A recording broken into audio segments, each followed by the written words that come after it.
Hi, welcome back to the Scrollsaw Workshop. I'm Steve Good, and I'm going to do a little bit of a special video tonight. I get emails pretty often asking me about my workshop, and I thought today I would just take you on a little tour of my shop.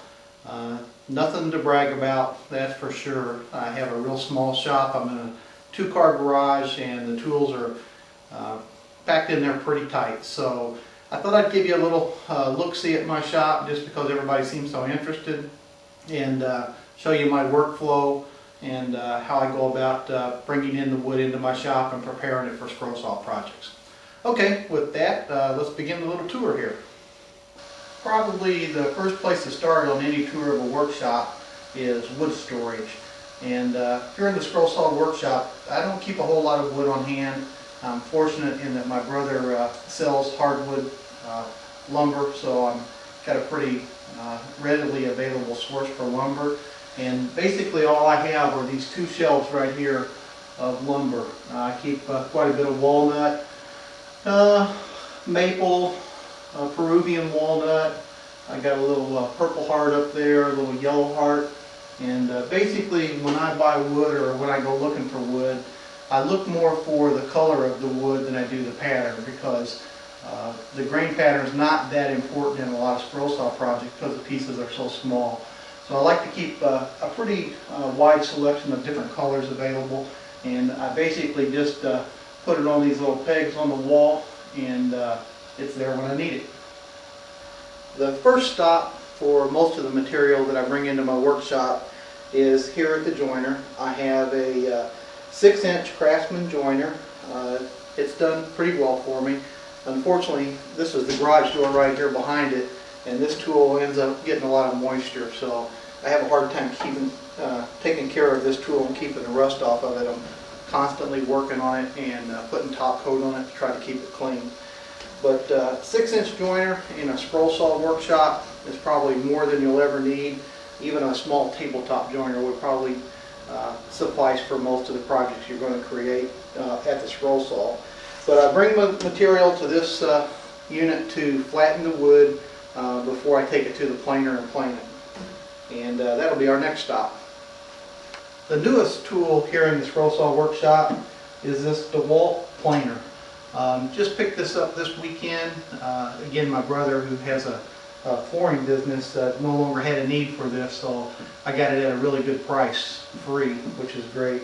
I was using a small 12-inch Ryobi planer, and it worked okay, but this is a much higher quality planer. It has 2 speeds for rough cut and fine cut, and that's really nice. I like this planer a lot, and I had looked at it and thought about buying it several times because I watched my brother use his, and finally, as luck would have it, I ended up picking his up.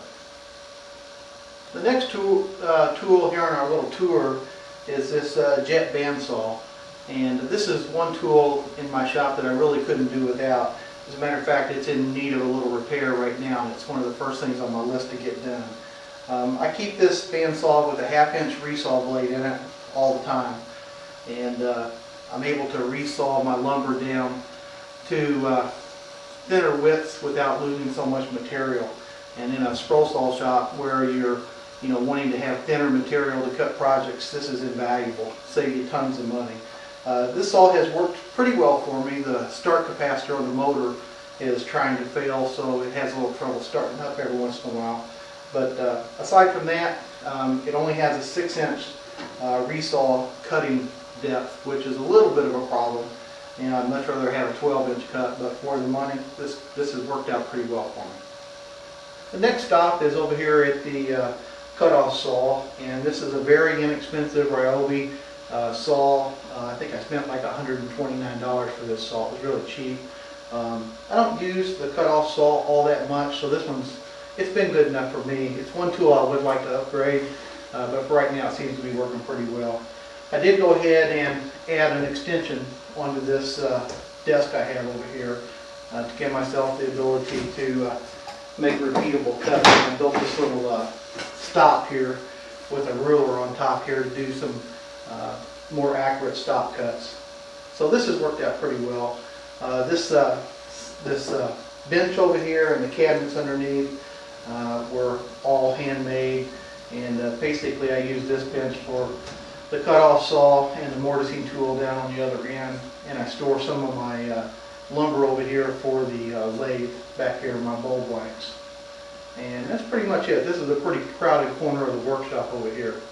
Don't know how well you can see this because again this is a really crowded corner over here. But back here in the corner of my shop, besides having all my cut-off scrap lumber over here in a box, I've got my little jet dust collector. I use this dust collector basically on 3 tools in the shop. Use it on the table saw, I use it on the joiner, and I use it on my planer. The rest of the tools I use these small shop vacs to collect the dust. But this dust collector has worked out real well for me. Here's one of the 2 router tables that I have here in the Scrollsaw workshop. This is a router table that I put together myself. It was a prefabricated top, and I just built the stand to go on it. Again, I use a dedicated shop vac for dust collection on this router table, and I've got a Delta router underneath, which has worked real well. Built a couple little auxiliary fences here for the table, and this does a pretty good job. Not the best router table that you could buy, but for my needs it's worked out okay. The second router table in my shop is this Jessam setup, and this is a really nice router table.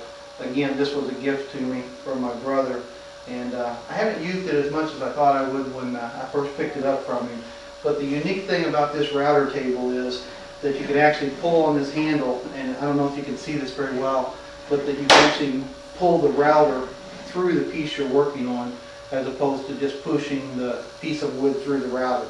So it's infinitely adjustable, which makes it really nice. Here we are over at the lathe station, and I use a mini jet lathe.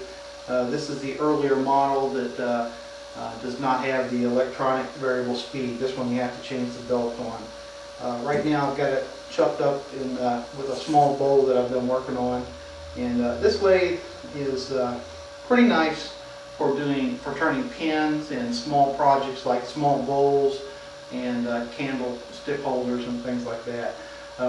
Keep my lathe tools mounted up on the wall behind it. This small stand that I've got it on works out great when I'm doing pins, but sometimes when I'm turning bowls like this, I actually have to rearrange the lathe on the table to be able to have access every place I want. But if you're interested in getting into lathe work on a budget, this is a pretty good way to go. This lathe can be had at a reasonable price, and get this in a nice intermediate set of tools, and you can make you some pins and small bowls and stuff.